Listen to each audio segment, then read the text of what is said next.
morning, everyone. Paul Ruppel here with Fox 29 News Now. Hope you're having a great Friday.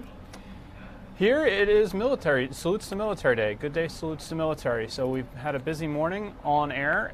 Let's get you a live look outside our studios. This is the cleanup after the event.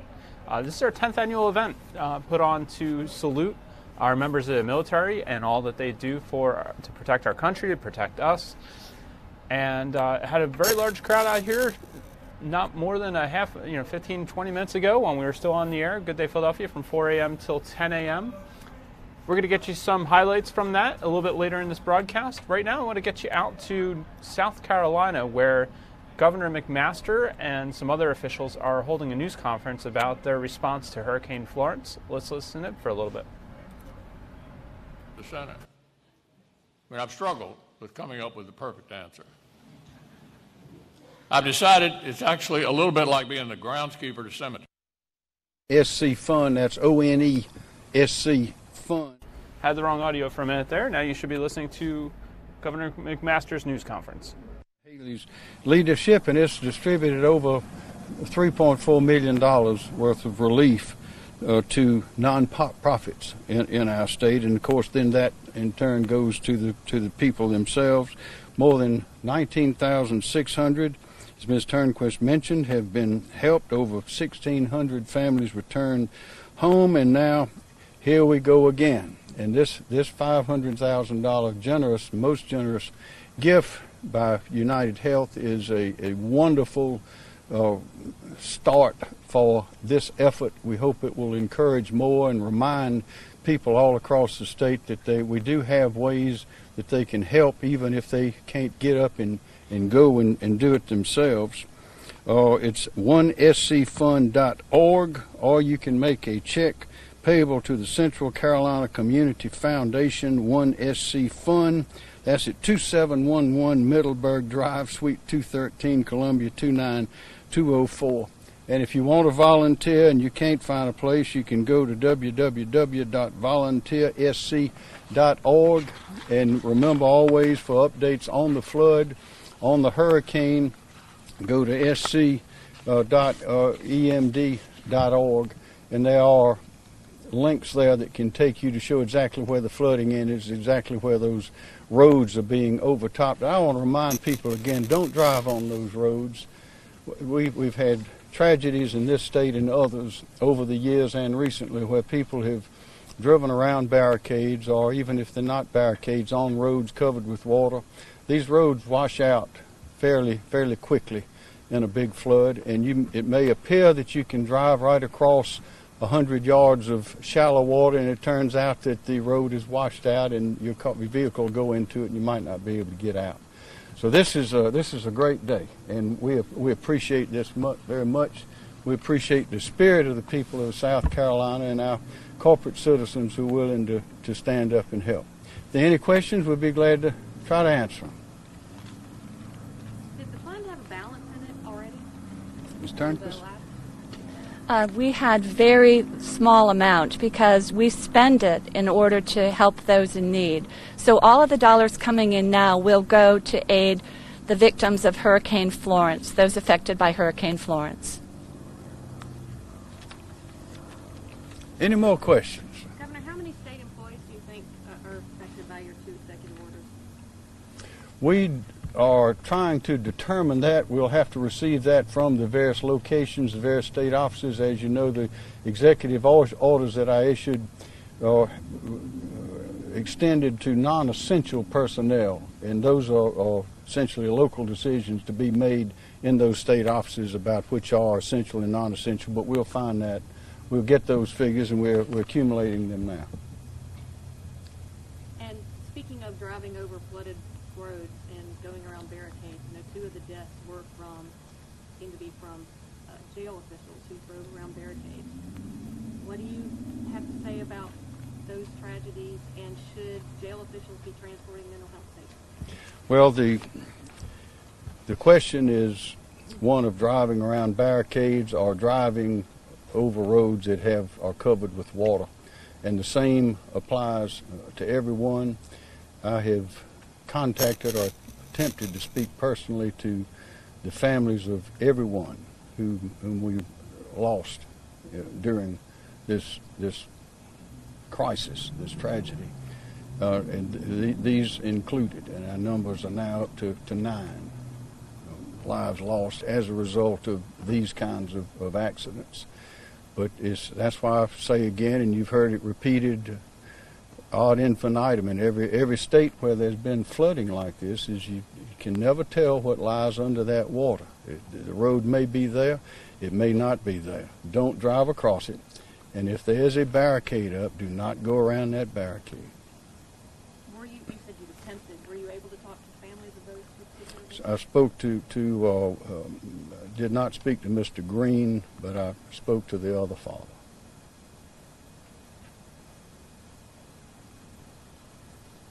So right now, we haven't had, press conference in a few days. What is the situation in the PD region as far as the personnel that's there, type of resources, and what the next plans are? It's dangerous. Everything, all of our resources have shifted to the PD region because, again, although the winds are gone and the rain's not falling, the water's still there, and the worst is yet to come in the PD. That's why you have sections of I-95 are still closed, large sections, over all the rivers, over the Lynch's River, the PD, the Waccamaw, where the lumber comes into the little PD, the great PD. All those rivers are subject to flooding, and that's where all of our personnel are now. And if you you can go on the Highway Department of Transportation's website, and you can see pictures of what's going on in those areas. This is, again, the South Carolina team is strong. We are enormously well organized, and the communities have cooperated and worked with their neighbors and with the government officials and others to see to it that we recover as quickly as possible and lose as little as possible in this hurricane and this flood. And if you go on those websites, you can get a good feel of what's going on. Don't be misled to think that all the danger is gone, because it is still heavy in the PD. No one is in Nichols right now. Everyone has evacuated, and they're still evacuating along those rivers. What about school closings and makeup days? That's something you're going to have to address. That's a question of state law. And the districts themselves can excuse, I think, 3 days, but then after that is a question of state law that can be addressed by the legislature when they come into session. Any more questions? We thank you very much. And thank you so much. Thank you. Thank you, ma'am.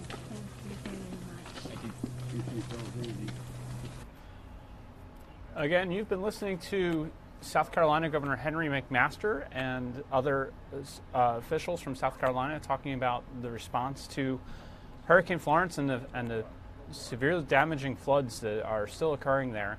I believe the governor mentioned that large sections of Interstate 95 are still closed in the state, and they're dealing with rivers that are still cresting in recent days, and as a result of all the rain that Florence dumped on their area. I want to get you out to some local news now. Let's get you. We're monitoring a couple things. One is Senate Majority Leader Mitch McConnell is speaking at the Value Voters Summit. I'm recording that for you. We might play that back for you a little bit live. You might have heard his voice when I accidentally toggled the wrong audio there for a second. So we'll get you that. But in terms of local news, here is Fox 29 Steve Keeley this morning was reporting about serial robbers that have been, they're still wanted for a number of crimes, and they've struck again. Police say these men have hit at least 12 stores in Philadelphia and Montgomery County and are still on the loose. Here's Steve Keeley's report from Philadelphia Police Headquarters. 2 young men and now more than 12 different holdups in just 34 days. And on one of those days, August 22nd, 3 different robberies, a Little Caesars, a Rite Aid, and a Pizza Hut. They're hitting the same stores since they have the same layouts. And their new favorite target store, Metro PCS. 3 of them in just the past week. The latest on Wadsworth Street, which just happens to be 100 feet off Cheltenham Avenue, where they pulled many of their previous heists. The latest surveillance we have from another Metro PCS store on Monday at 5 p.m. Same jacket with white unidentifiable logo on it, same big shiny silver handgun in one guy's hand, and a big wad of cash in the other guy's hand. We learned it's $1,114 to be precise, from the one employee not hurt because he cooperated putting the cash drawer on the counter. After hitting 4 Rite Aids we showed on Tuesday, the chain hired armed security guards at its Northwest Philadelphia stores. The FBI now offering a legal way to get a fistful of dollars, a big reward if you can call in a tip. At the Roundhouse, Steve Keeley, Fox 29 News. Back to you. Police would love to get those guys off the street. Serial robbers, we've been following them. Had a couple of reports on them over the last week or so, but they're still on the loose, and police are actively searching for them. Our Jenny Joyce was out this morning, lined up for the latest tech. Apple's newest iPhones are available starting today, and we met some of the people who've been waiting for hours to be among the first to get them. The new iPhones, the XS and the XS Max, are on sale today, and here was Jenny checking out the line at the Apple store in Center City. You know what? I don't have that report for you at the moment, but let's get you the AM Business Outlook.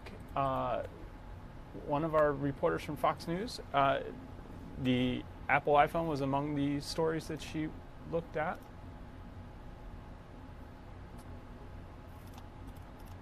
Having a little bit of difficulty here.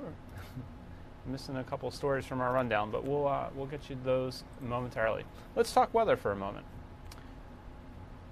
We'll get you, here is a look at Fox 29 Doppler radar over the last 3 hours. See a little bit of rain to our south, but not much else coming our way at the moment. There is a chance of some afternoon showers and storms, but we'll get you more information about that. Here are the current temperatures. 70 degrees in Philadelphia, 73 in Wilmington, 60s in North Jersey there. A bunch of 73s down in South Jersey, and then you see as low as 58 at the moment up in Mount Pocono. Your northeast temperatures. Most of New England and the upper mid-Atlantic in the 60s. Pretty warm back towards Toronto, Rochester, Cleveland in the 80s. 74 down in Ocean City, Maryland. And here are U.S. temperatures.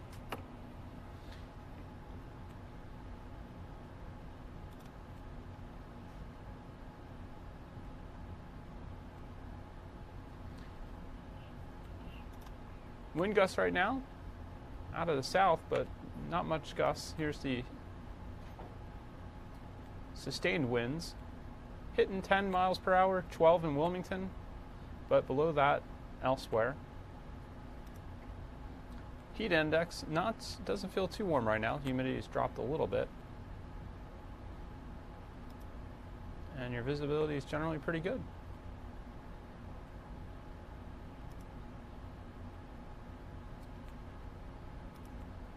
You see a fair amount of cloud cover here. It's going to stay with us for much of the day. Our Fox 29 Weather Authority weather by the numbers is an 8.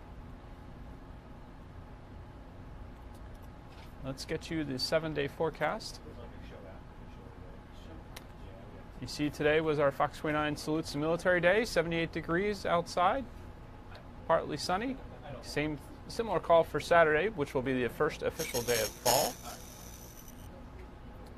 76 degrees. Sunday for the Eagles game, cooler with a shower, 68. Mostly cloudy, 70 degrees on Monday. Tuesday, 75 with a shower chance. 80 on Wednesday with a storm chance again. And then 70 and partly sunny on Saturday.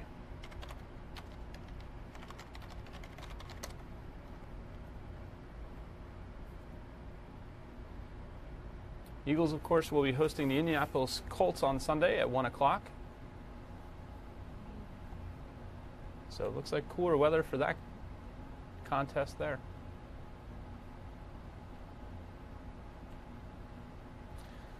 Let's get you to a few more local stories. Actually, first, a breaking story out of New York. This stabbed at a daycare. At least 5 people, including stabbed at a daycare center. Authorities say that the incident happened just after 3:30 a.m. One of the infants, a girl, is in serious condition. The rest of the injuries are not life-threatening, according to authorities. A suspect was found in the basement of the daycare center. Police say she slashed at her wrist and is now in custody of the hospital. The motive behind the attack is unclear.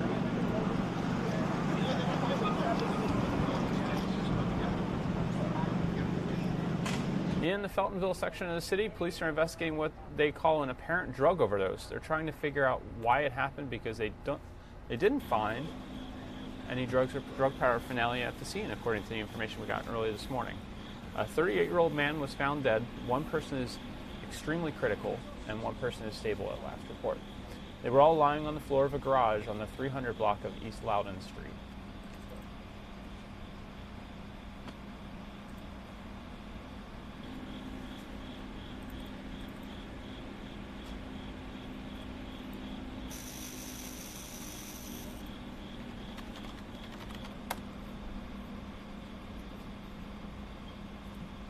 And this story comes to us out of Bucks County.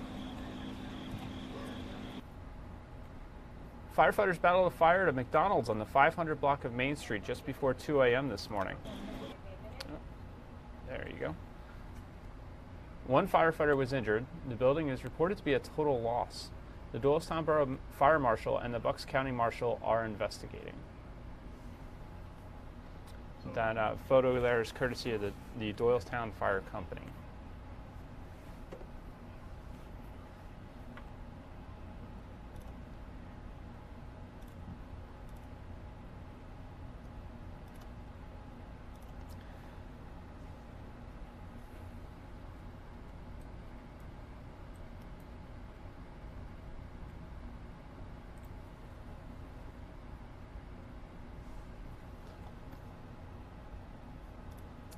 In Washington, D.C., there's still a lot of buzz about the hearing that is expected to take place, could take place on Monday. This regarding the Supreme Court nominee, Brett Kavanaugh, and the woman accusing him of a sexual assault when they were in their teens.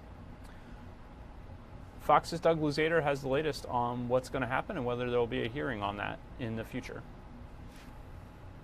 Kavanaugh of sexual assault.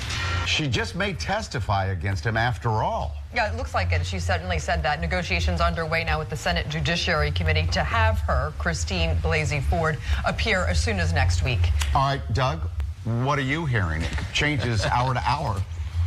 It's crazy, right? I mean, it wasn't that long ago that we said that she was going to testify, and then yesterday we were saying that she wasn't, and then she had this deadline, and now she's saying that she might, assuming they meet certain conditions. So there is a willingness there, apparently, but they have not struck a deal yet.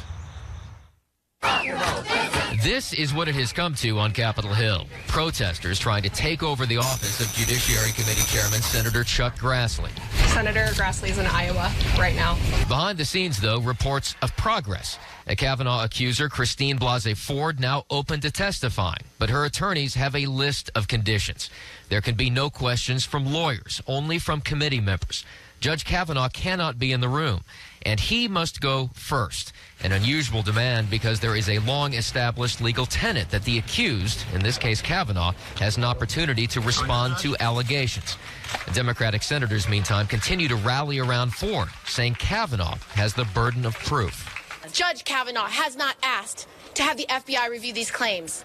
Is that the reaction of an innocent person? It is not. Wow.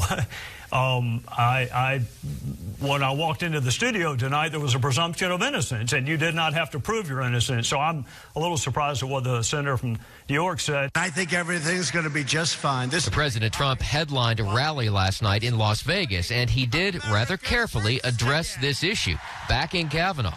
He also said that the confirmation shouldn't be further delayed. To take a man like this and besmirch. Now, with that being said, let her have her say, and let's see how it all works out. But I don't think you can delay it any longer. Well, if it is delayed much longer, Republicans are going to kind of blow a self-imposed deadline here. They really wanted to have Kavanaugh on the Supreme Court by the time the next term begins. The next term begins on October 1st. Mike and Karen, that's a week and a half away. Yeah, you get a lot done in a month before the midterms there. Speaking of delay, didn't we delay over a year Obama's suggestion for the Supreme Court? They did. I don't know if it was quite a year or over a year, but yes. I mean, that was the Merrick Garland nomination, and the argument Republicans made at the time was that it should be made after the election. Right. Democrats are making a similar argument about the midterm elections. So, yeah, listen, you can keep digging back on hypocrisy on this stuff on both sides. Yeah, city of hypocrisy. Why don't you move out of there, Doug? I'm concerned about it. I feel like I need a shower. I know. Thank you, Doug. Have a great weekend. We'll see you Monday. All right, here's... All right, we're taking a live look at the White House. You see some rain on the screen there. It's raining in D.C. President has been tweeting a little bit. He actually just posted one. Let me see if I can get this on the screen for you. Looks like this is a to be continued. He's got some ellipses at the end there. He says he met with the Department of Justice concerning the declassification of various unredacted documents. They agreed to release them, but stated that so doing may have a perceived negative impact on the Russia probe. Also, key allies called to ask not to release. Therefore, the Inspector General. So it sounds like the President is not going to release unredacted documents. He had called for documents to be released by various members of the, I believe all of the FBI, the Federal Bureau of Investigation. The Department of Justice, there were reports that the Department of Justice had started to work on that, but they were choosing to redact due to concerns about what's in there and how it could impact pending investigations. And it sounds like now the President is agreeing, although we're waiting for the other shoe to fall here, the second part of his tweet, may be agreeing to their request to have them redacted. Other things the President has tweeted this morning, a graphic that I am voting Trump 2020, a screen grab of the Drudge report from this morning about the economy, jobless record low, stocks record high. And he's been talking about chairing the United Nations Security Council meeting on Iran next week. And the radical left lawyers want the FBI to get involved now. Why didn't someone call the FBI 36 years ago? So those are some of the... regarding the nomination that... Supreme Court nomination that Doug Luzader was just reporting on, let's get you this tweet here.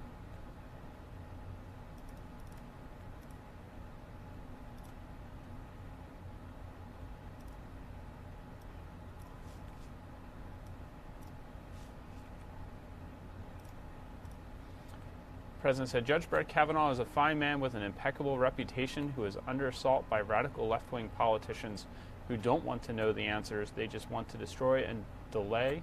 Facts don't matter. I go through this with them every single day in D.C. Then the tweet that I mentioned earlier seems to be the follow-up to that.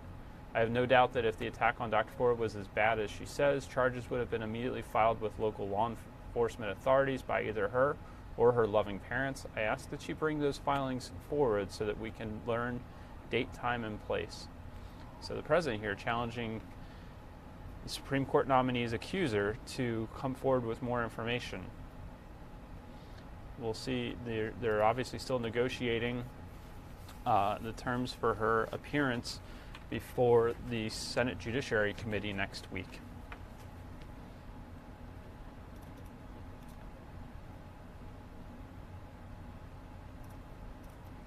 I now have two packages that I mentioned earlier we would try to get you.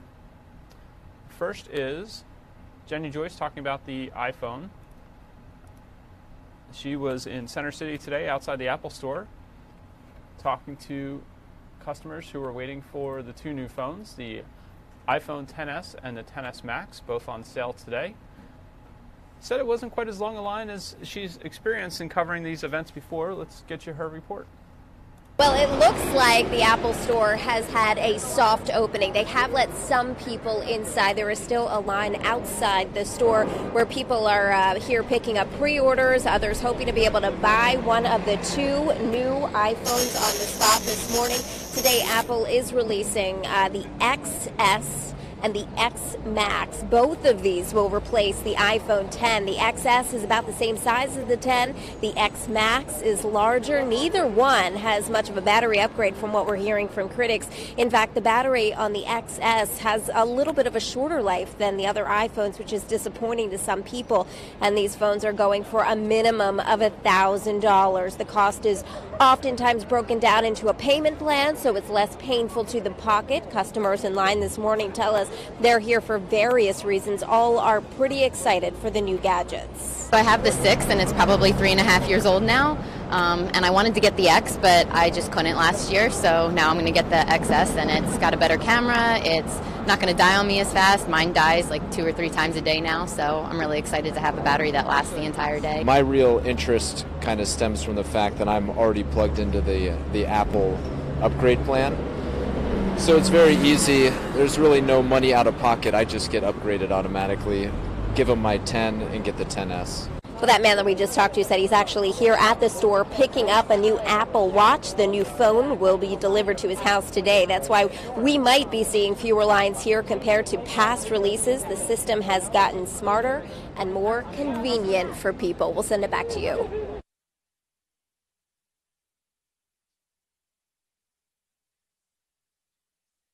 And that was our Jenny Joyce reporting from outside the Apple Store in Center City about the release of the 2 latest iPhones.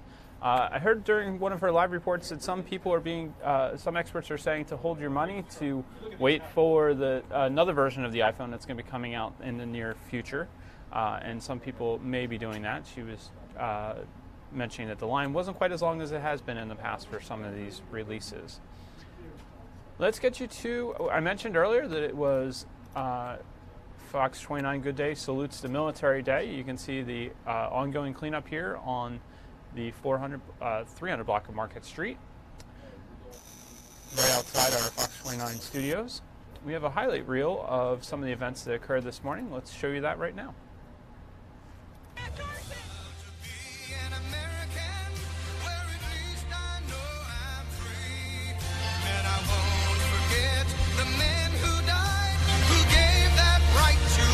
Been supported immensely the entire time we were away, and still as we get home we're still getting the support, and it's a great feeling, and the soldiers greatly appreciate it. We have a swearing-in ceremony. I will obey the orders. I will obey the orders of the President of the United States. Welcome to the Air Force family. First, I'd like to thank you and your station for recognizing these men and women in uniform. And these are the best we have in America. And it's an incredible thing that you recognize them on today, but I know you recognize them all the time. So thank you for doing that. I'm out here on the front lines, sleeping peace tonight. I'm proud to be here with my Navy men and women because my dad served in the U.S. Navy. So thank you for your service.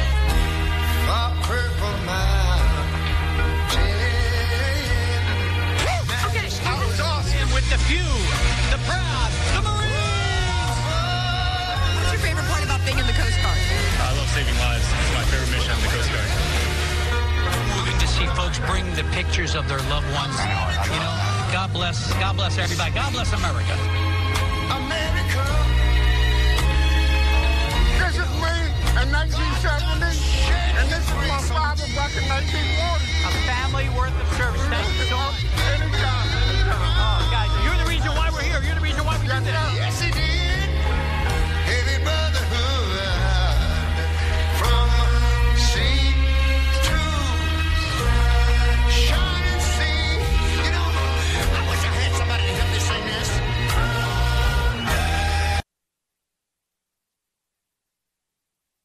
Again, you're looking at cleanup from our Fox 29 Good Day Philadelphia salutes the military. Looks like one of the last military vehicles pulling away there. Police are kind enough, and the city allows us to block off the street for the morning, and we appreciate their support for this event. Let's get you out to, this was a short time ago. Senate Majority Leader Mitch McConnell was talking at the Value Voters Summit, and he was talking a bit about the Republican Party. Oh, before I do this, let me show you something I promised you earlier. This is the latter half of the president's tweet about the documents, the request to release his request to release unredacted, his order to release unredacted documents, and DOJ trying to work through that and having some questions about it, and apparently wanting to protect some investigations.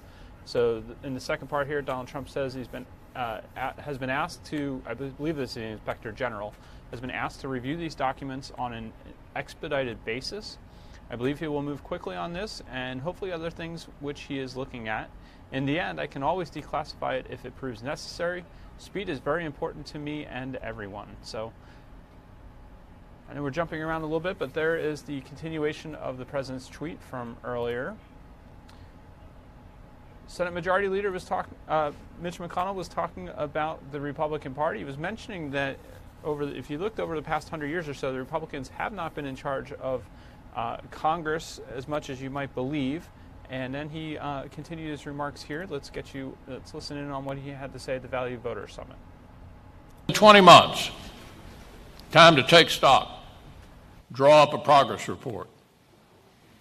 As soon as we got to Washington, this Republican government started looking for every opportunity to cut taxes for the American people and slash through the jungle of red tape that was holding back job growth. In the Senate, we've confirmed President Trump's key appointments who are getting the federal government back in line. We also have a special tool where Congress can directly repeal an administrative rule put out by the executive branch. Prior to last January, it had only been used once successfully in the history of the country.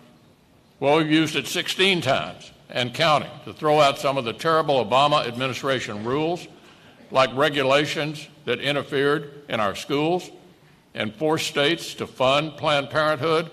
We got rid of them.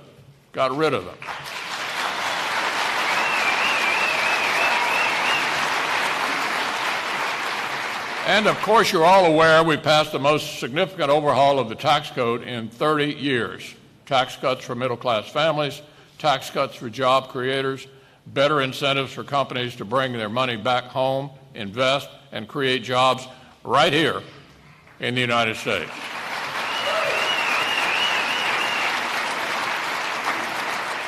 You may remember this when one leading Democrat said those policies would bring about Armageddon. Republicans said they'd create more prosperity for American families. So it's time to ask, who was right? We've already seen faster year-over-year wage growth for American workers than we've had since 2009. For the first time in recorded history, the Labor Department reports there are more job openings in America than there are people looking for work. That's never happened before.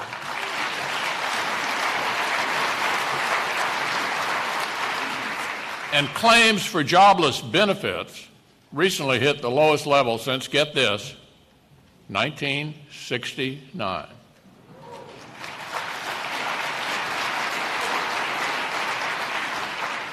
So, my friends, this time the new prosperity is not just being captured by big coastal cities and a select few industries. Manufacturing jobs are growing again. Mining and logging jobs are growing again. Small communities and rural areas have, listen to this, actually outpaced the big cities in rates of job growth.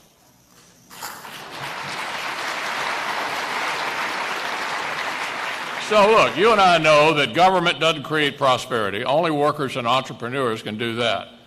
But when we get Washington out of the American people's way, good things tend to happen. And we're proud that our policies are playing a part in this incredible economic moment, so more working Americans and their families can get ahead. What else have we accomplished? After years of belt tightening that forced our all-volunteer armed forces to do more with less, we've also taken action to rebuild our military.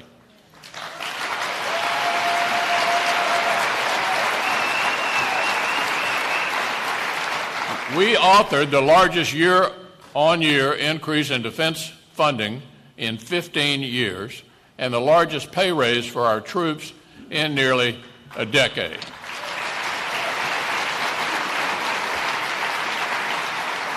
We've also confronted the drug abuse epidemic that is eating away at so many of our communities. The Senate has passed landmark legislation to fight back against the opioid crisis and get the critical resources in the hands of first responders, survivors, and families. We repeal the individual mandate tax at the heart of Obamacare.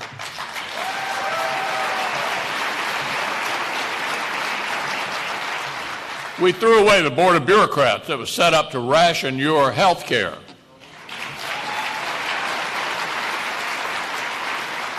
So look, I could go on all day. There's so much to talk about. But my colleagues and I are so aware that these are not just our accomplishments, they are yours. You were called names because of your values. You were mocked for the way you voted. But today, with our economy booming, our military rebuilding, and hope coming back into communities that were left behind, it's your ideas and your values that are turning this country around.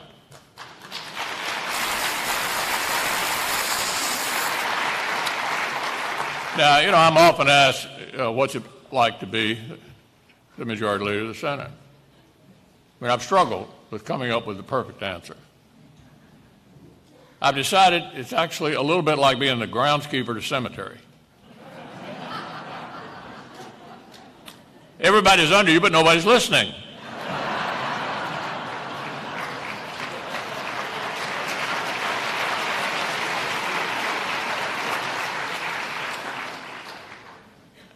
So what does the majority leader get to do that the other 99 don't?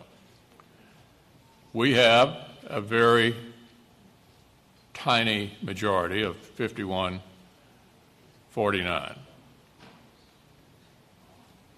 But the majority leader gets to decide what we're going to do. And as Tony indicated in his very kind introduction, the most consequential decision I've made in my entire career is the decision not to do something, and that was to not fill the vacancy created by the death of Justice Scalia.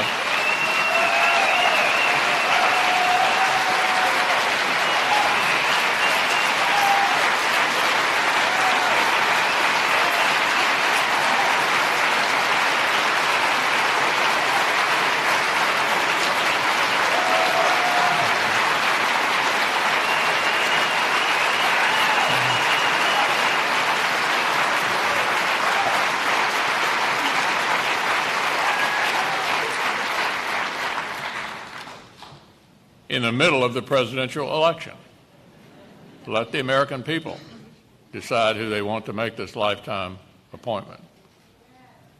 Well, it turns out that one of the most consequential decisions I ever made led to the appointment of Neil Gorsuch.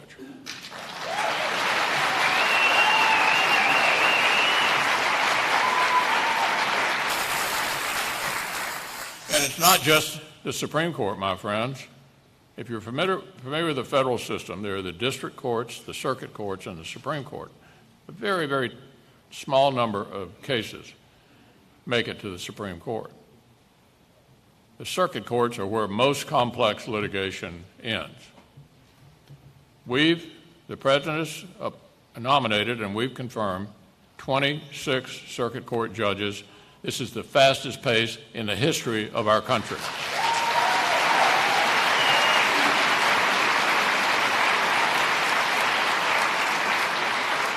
And there will be more before the end of the year.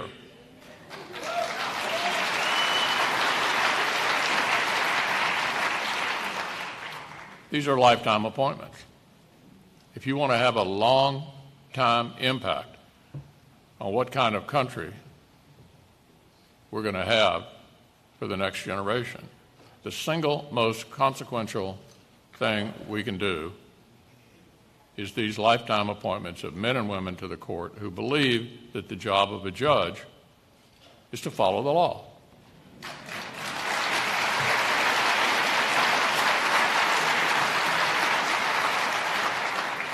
shouldn't be controversial.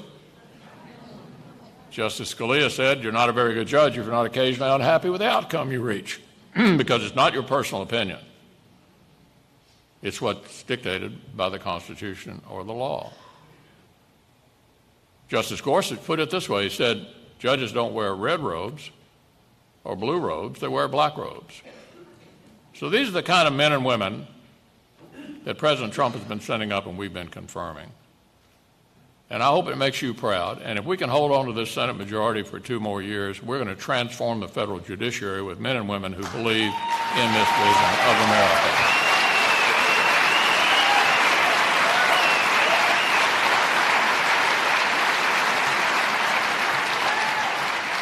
And you're all following the current Supreme Court fight. And you will watch it unfold in the course of the next week. President Trump has nominated a stunningly successful individual.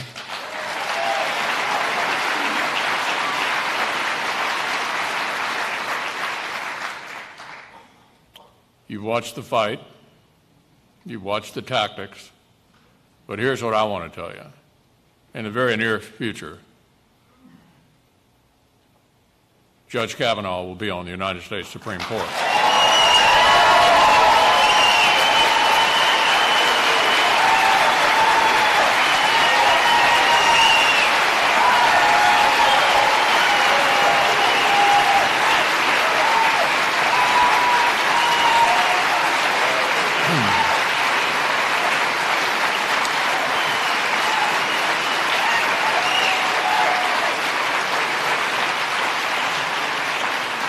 So, my friends, keep the faith. Don't get rattled by all of this. We're going to plow right through it and do our job.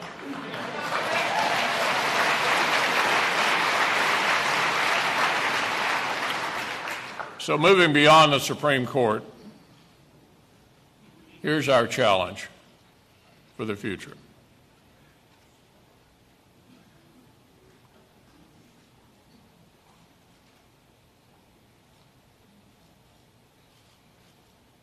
To do our jobs,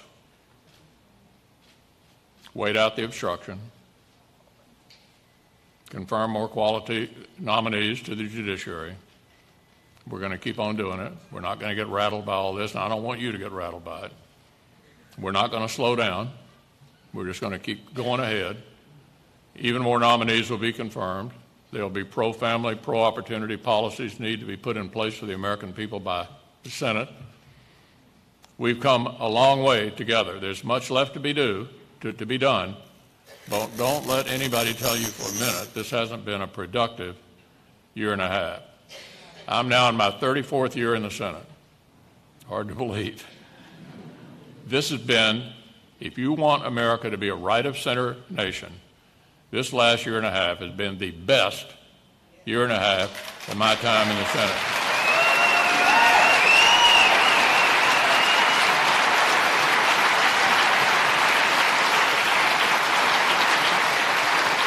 And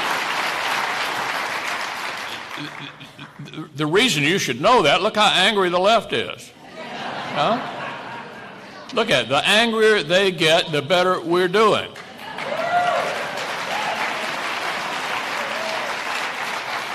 You may have heard that they try to make everything on the nominations front go very, very slowly. So I'll tell you a story. The last 6 presidents, add them all up, the majority leader, whoever that was, of whatever party it was, only had to file cloture, that is the process to try to move a nomination along when things are being slowed down, only had to file cloture 24 times in the first 2 years, all 6 of them together. As of a month ago, I'd had to do it 110 times in a year and a half.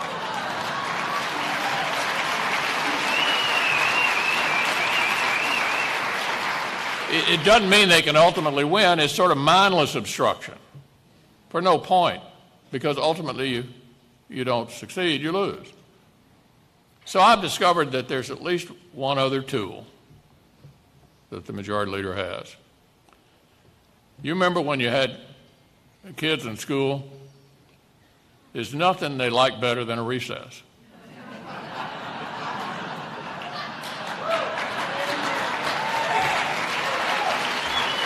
Well, you know the Senate's not all that different.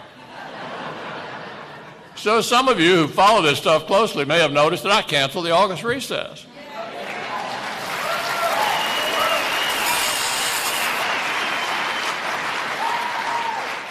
But being a benevolent sort, I had some members who had younger children. They said, "Can we just have the first week of August off so we can take the kids to Disney World or wherever?" I said, "Okay, that's reasonable." And sure enough, they asked for a couple more days after that. I said, "That'll cost you 6 district judges." Boom, 6 district judges. And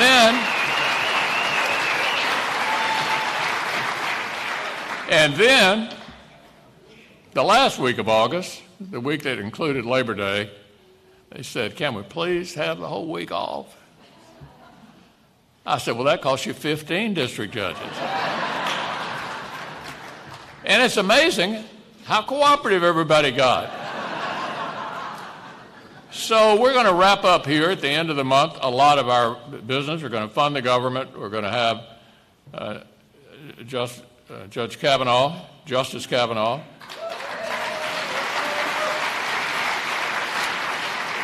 And then our friends on the other side who have a number of incumbents running for re-election this year are going to want to what? Recess? So, it won't surprise you that I'm making my list and checking it twice.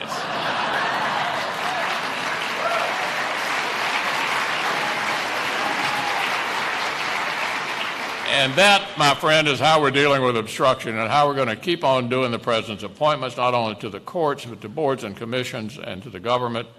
Thank you for all you're doing. Keep the faith. We're changing America more than a lot of people recognize, but I'm glad you do. I appreciate the opportunity to be here today. Thanks so much.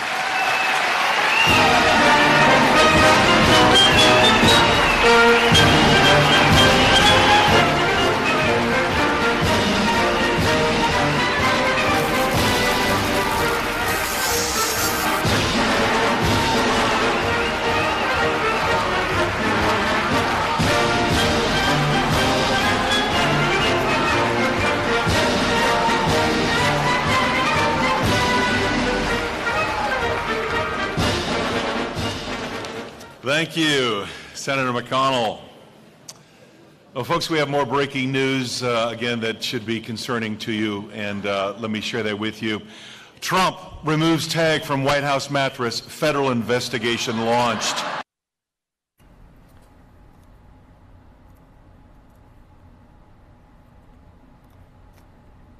You've been watching video from some video recorded there from the Value Voters Summit, which is held in Washington, D.C. annually. Political conference held there and sponsored by the Family Research Council, that summit. I want to get you to... we're waiting for a news conference to begin. This is in Harford County, Maryland, about the shooting incident that occurred yesterday there at a Rite Aid distribution center. I believe it was 4 people killed, including the female shooter. You can see the press is assembled there and ready to begin. I believe this was supposed to begin at 11 a.m. Should be there momentarily. In the meantime, let's get you one of the highlight clips from our Good Day Salutes to Military this morning. This was outside our studios at 4th and Market. Let's roll that for you right now. Back during the Vietnam War, one high school, Father Judge, lost 27 people who went to Father Judge in the Vietnam War. I just got chills. It's such a shocking number, and so they have such an amazing story, and our Joyce Evans has some of that. It's overwhelming at times. The very sight of the 27 names etched into this memorial outside Father Judge High is enough to fill U.S. Marine and Vietnam veteran Jim Curlin with emotion. And, tears roll through your eyes. Many of them friends and classmates, memories, the best and the worst. Jack Bentz, Silver Star, U.S. Army. He dove on a grenade. He was a great football player and athlete. Jim survived, and he's often felt guilty for that and the loss endured by hundreds of Philadelphia families. So he spearheaded the making of a documentary about the Father Judge 27. Says he had to. It's a way to give back.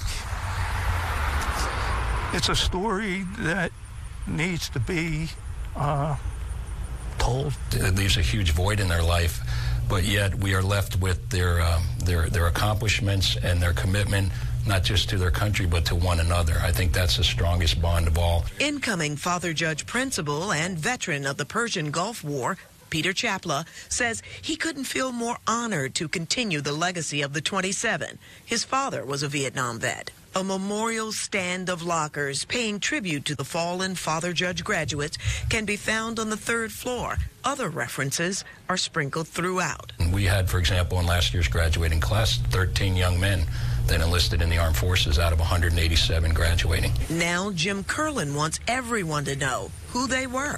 It's a history that affects everybody. War's not fun. It leaves a hole in your soul. What a story. Pete, you're the principal at Father Judge? Yes, I am. Do you pass this message down to every class? We sure do. We sure do. All the boys at Father Judge High School, grades 9 to 12, learn about the Father Judge 27 in their classes. We have a monument that stands out in front of the school to remind them of it daily, what real sacrifice is. Who's standing next to you? This is Ann Rooney, who is the sister of one of the 27. Tell me about your brother. Oh, my brother was the best guy that God put on this earth. Very brave. He volunteered, and I'm grateful for doing this story today to make people aware of not only my brother, but the other 26. 26. And give me your name, sir. John Ricciuti. I'm one of the co-producers, along with Sean Swartz, of the project of filming the stories of the 27. Is there any other school like it? Not in the United States. It's the only private school in the United States that suffered losing 27 of their sons in Vietnam. Thank you for producing this. Thank you very much. It's been an honor and a pleasure. Yeah. Thank you guys for coming so out. much. And we see the shirts there honoring them, of course, with the 27 right there on your breast. And, of course, our flag. We shall never forget all of their service. And thank you for coming out. Okay. Again, that was just one of the segments we did this morning outside our studios at 4th and Market here in Old City about to salute the military and thank them for their service and all that they do for our country.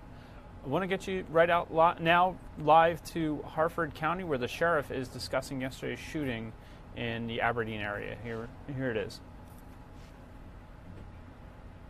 As we step through this to the best of our ability, I know so many people out in the public are looking to make some sense of this, and there's just no way to make sense of something that's so senseless. So that's not going to be a result of today. There's still a lot of questions that we don't know, and frankly, when someone does something like this, such violence against other human beings, we're never going to make sense of it or understand it fully, but we're going to give you as many facts as we can. So yesterday at 6:30 a.m., our suspect, a temporary employee assigned to work at Rite Aid for less than 2 weeks, arrived at work. She was hired as part of the upstaffing for the holiday season. She entered at 6:30 through the front door of the business. For reasons unknown, she then left the building at about 7:21 a.m., returned to her home in Baltimore County, and then drove back to the place, to the Rite Aid warehouse, arriving at the gate at about 8:35 a.m. She's on the parking lot for some time. There's no camera views of that, but we do know she enters the front door of the building at 8:53 a.m., and at 9:05 she is seen on camera exiting the building through the front reception area, pulling a hooded shirt over her head, and that's when the shooting begins. She shoots her first victim outside before re-entering the business at 9:07. There are some other shots that are fired outside, but they do not hit anyone. She continues shooting inside the building, where there's a total of 65 people, employees of Rite Aid, both full-time employees and temporary employees, working in the building, firing what we believe to be a total of 13 rounds, injuring 5 others before finally shooting herself. Today I have the unfortunate and difficult task of releasing the names of those community members who were just going about their daily lives before being a victim in this senseless act of violence. Our deceased individuals, and I hope I do their names justice. Sunday Aguda, a 45-year-old male who resided in Baltimore County. Brenda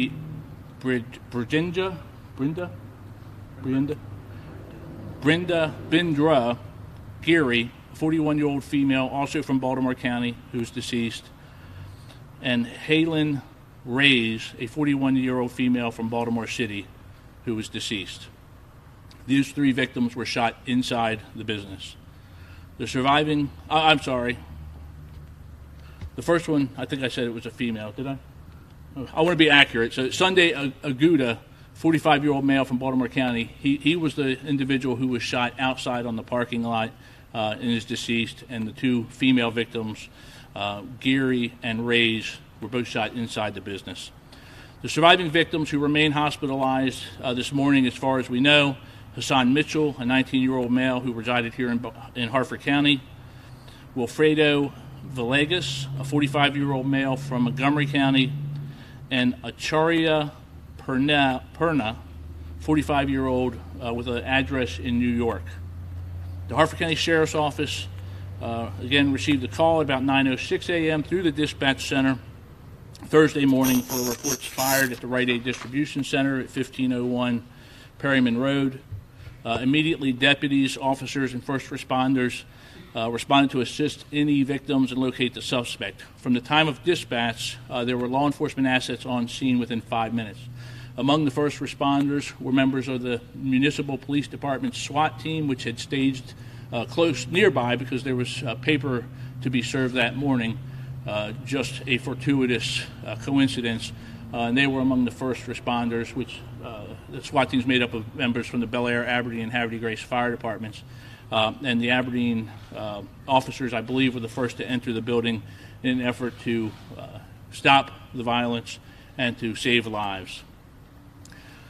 Law enforcement, fire, and EMS, as they continued to arrive on the scene, were paired with deputies, troopers, and officers in order to get into the building, utilizing the Rescue Task Force model that we have been working with the municipal agencies and working within our agency to implement following just before the advanced granite solution in October of last year is when we started that initiative, and it proved, unfortunately, useful again yesterday. Among the allied agencies, those represented behind me who responded, and some who are not here, our federal partners at the FBI, the DEA, Alcohol, Tobacco, and Firearms, our state partners with the state police, Maryland Transportation Authority Police, Natural Resources Police, Aberdeen, Bel Air, and Havre de Grace, the local municipal agencies, and even Aberdeen Proving Ground Police Department responded from the post to offer their assistance. The lone female suspect, again, age 26, with the last known address in Baltimore County, died at the hospital from an injury, self-inflicted, a gunshot wound to the head. It actually was, from what we have been told by witnesses, it was 2 shots. The first shot that she took was more of a grazing wound, and she actually shot herself a second time. It was for the fatal injury, and that is, as reported to us from eyewitnesses at the scene. The weapon used was a Glock 17 9mm. Last night, our investigators determined that the handgun is legally owned and purchased by the suspect in March of this year. A motive for this senseless crime is still under investigation. As I said at the outset, we're not going to find one because there's never going to be one. But overnight, the detectives interviewed family members and friends and executed a search warrant at the White Marsh residence of the shooter, looking for some motive or some cause. While no evidence directly related to the shooting was recovered, evidence that the shooter was suffering with a mental illness was identified. Friends and family members relate to detectives that over the last 2 weeks she had become increasingly agitated and that they were concerned for her well-being. As far as the scene, assistance rendered from the Rite Aid Corporation, the Red Cross, and mental health first responders from around the state all responded to provide support to the victims and their families, as well as to our first responders, police, fire, and EMS. As we know, we are part of a very caring community, as has been put to the test many times before. and again, they have not let us down today. A community vigil is set for tonight at the Cranberry United Methodist Church, and a fund to support the families has been set with the Victoria Russell Foundation Aberdeen Shooting Victims Fund.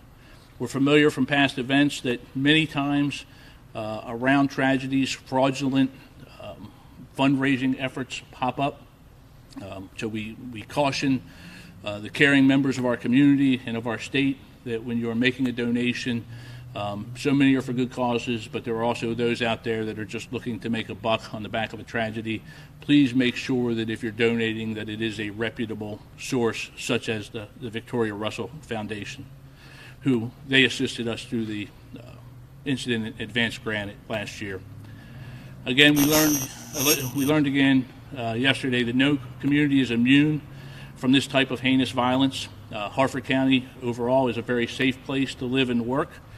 Citizens should feel confident that your law enforcement professionals, and again, all of the agencies represented behind me, are well trained and prepared to maintain the safety of our community members. Thank you. County Exec, did you anything? No, I'm good. Okay. And then I know the County Exec's willing to take any questions, and I'm willing to take any questions.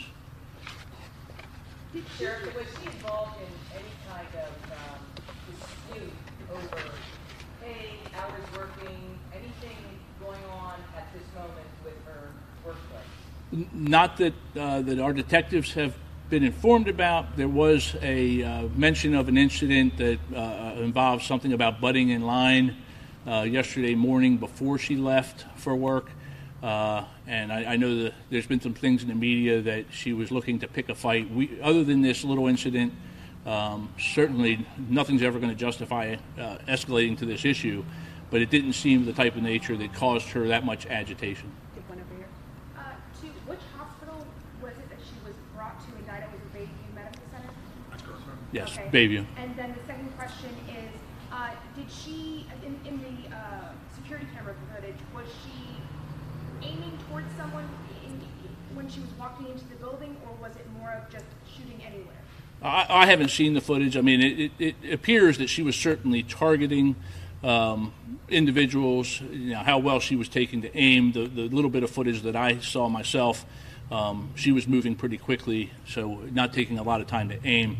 A total of 13 rounds that we know of were fired, and you know, with that we have 7 people who. 6 victims and herself who those bullets touched. So you don't have to be highly accurate when you're in close quarters. What about in her social network? Did you hear from friends or family that she had problems? And can you tell us a little bit more about the mental illness? Well, I don't want to go into specifics about her medical condition, but she was diagnosed with a mental illness in, I don't know if we have the time, in 2016. So that's as far as I'm going to go with it at this point. Right here? Yes. What is the precaution of the safety at the Rite Aid facility itself that helped us to protect the gone inside? Was there any measure taken by the Rite Aid? Well, I think the question is how the security set up for the Rite Aid facility.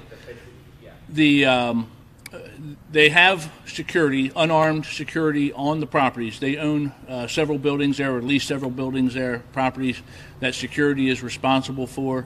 It is uniform, unarmed security. At the time of the shooting, and to the best of our investigation at this point, there were no uniformed officers over at 1501 at the building, at the site of the event yesterday at that time. As far as access to the building, and again, this is preliminary, but there does not seem to be any controlled access beyond locked doors and stuff, but would seem to be open because she chose to begin this shooting at break time when the employees had come out from the back and gone outside. Sheriff, we have one over here. Yes. The timing of the self-inflicted gunshot, was that before police arrived, after police arrived? It was before police arrived. We'll get them to you after this. We'll get them to you. We'll put them all out on social media, the spellings of their names and their ages.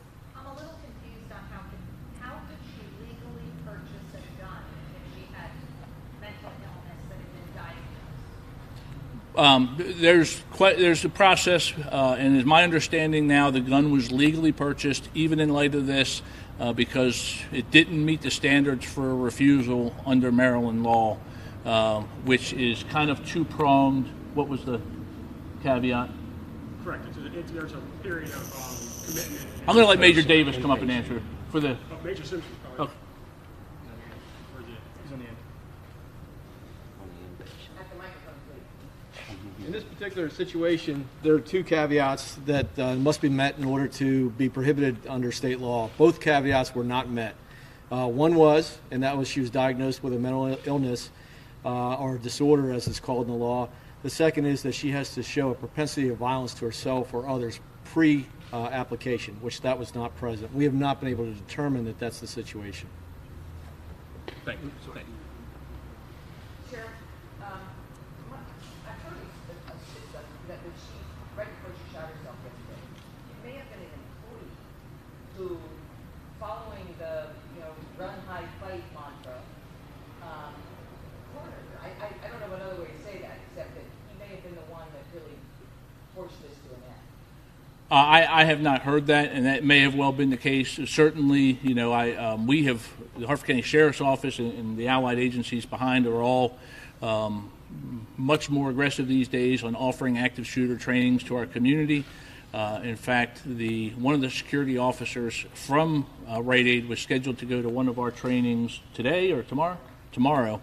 And in the last year alone, we've trained over 7,000 Harford County church leaders, business leaders, community members on active shooter response training.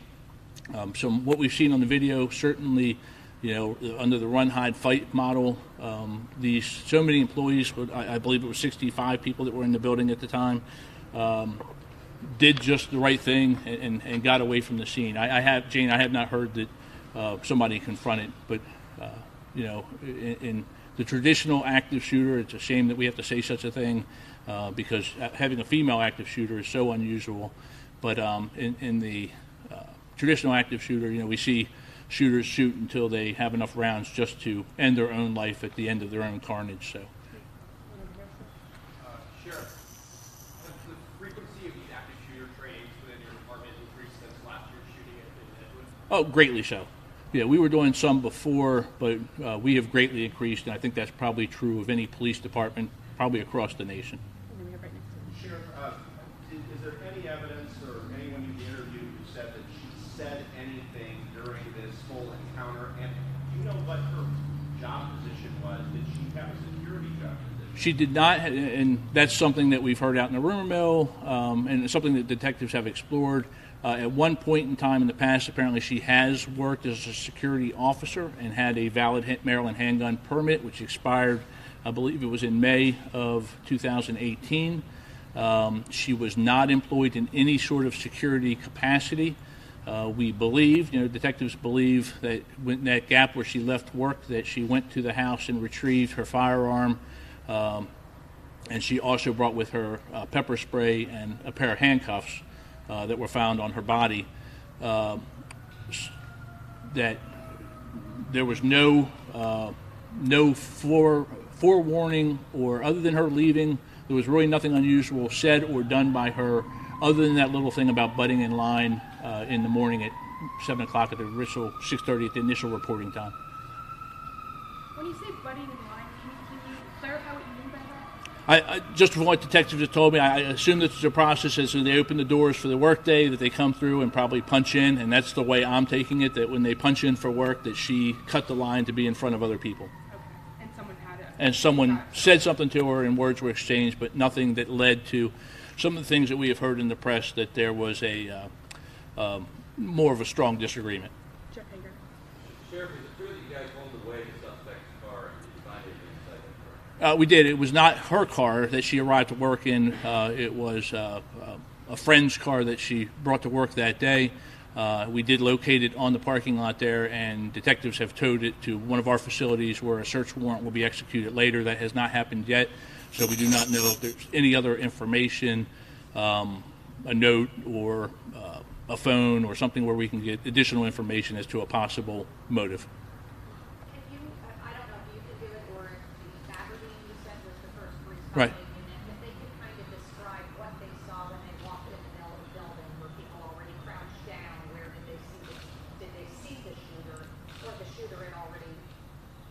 Initial responders, and Chief Traber's here with us. I'll let him see if he has anything additional. But initial responders, she was already down, and in fact, it was an Aberdeen officer, not knowing that she was a suspect who drugged our shooter out of the warehouse area into another area, into an area where they could, try to provide first aid.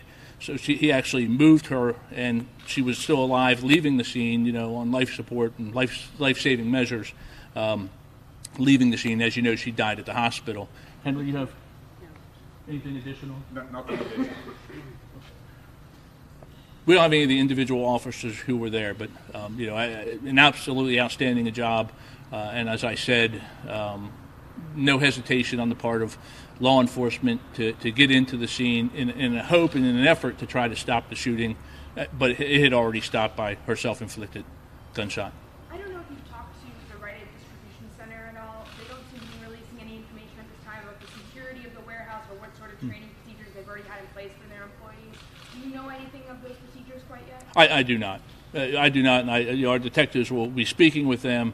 I know that they had people on the scene with the county executive and I yesterday, and their main concern, and rightfully so, was the welfare of the victims, the families, the survivors, and that's where their efforts were focused on yesterday. One more, Jean. You said yesterday we're standing here again in another familiar position. Can you reflect back on these past several years and why you think Harford County has had the misfortune of these terrible incidents? I just think, I don't want to say unlucky. I just think it's a state of where we are. I think, as a people, we've lost so much respect for human life, what human life means to another person, in general in our world, it seems to have less and less meaning. What makes a person capable of taking a weapon and using it against unarmed, defenseless people, it's senseless. We're never going to understand it, and that's what I tried to convey opening up. The shooters here in all three of our tragic events where we lost our deputies in 2016, he was initially from our area but then moved away for the longest time. Of course, the shooter last year was from Delaware, and this shooter's from Baltimore County. Unfortunately, we've had our unfair, and I pray, as the county executive said yesterday, we're never standing here again.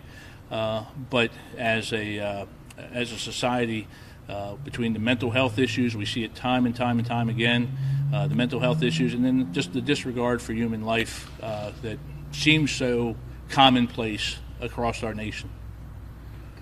Yeah, I would just add, too, that in all three of these cases, mental illness has played a large part in all three of these violent attacks in Harford County. So, I think as we look across the country, too, it's kind of pervasive in a lot of communities, and you just don't know when or where this could happen. It's almost like a ticking time bomb, and when that mental illness manifests itself into violence. So I know particularly in Harford County, we're opening a 24-hour mental health crisis center in partnership with University of Maryland, where we'll have a 7-day-a-week center where folks can refer and go for help. We've launched a civility program teaching parents, family members to be able to identify mental illness and some of the characteristics there, because we want to make sure that if we see someone that's having struggles, that we can get them help as part of our efforts to stem the tide of violence. And then finally, I think nationally, when you look at mental illness and the ability for handgun permits and firearm permits, I think that is something definitely that needs to be updated when you look at when and where mental illness was treated, how it is flagged, and so forth. Many of our school shootings we see are related to mental illness in some shape or fashion. So in a public policy thing nationally, that's probably something we need to update or take a look at. And only one last thought as the county executive speaking comes to mind. As I said, there were family members, people close to this individual who had concerns. We stress that message: see something, say something. School safety, that's our keynote there. The key thing that we try to get out to our community.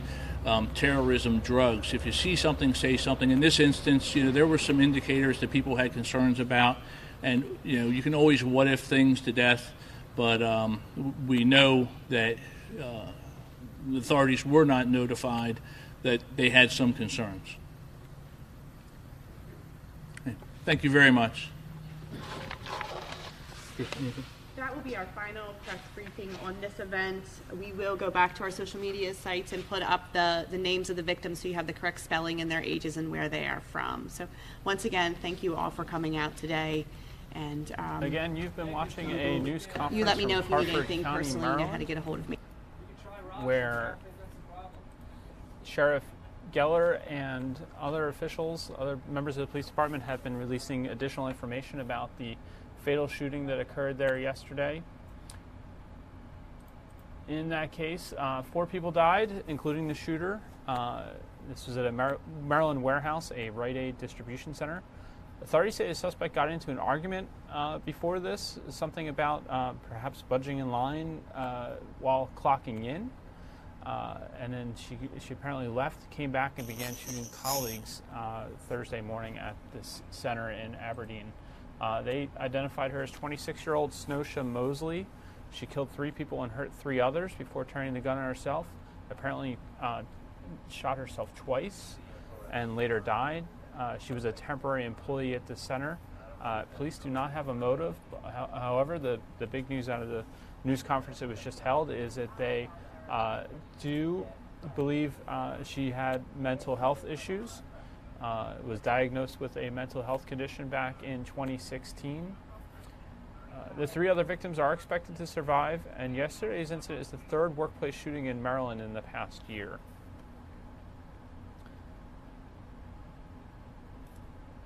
So let's take a live look out on Market Street.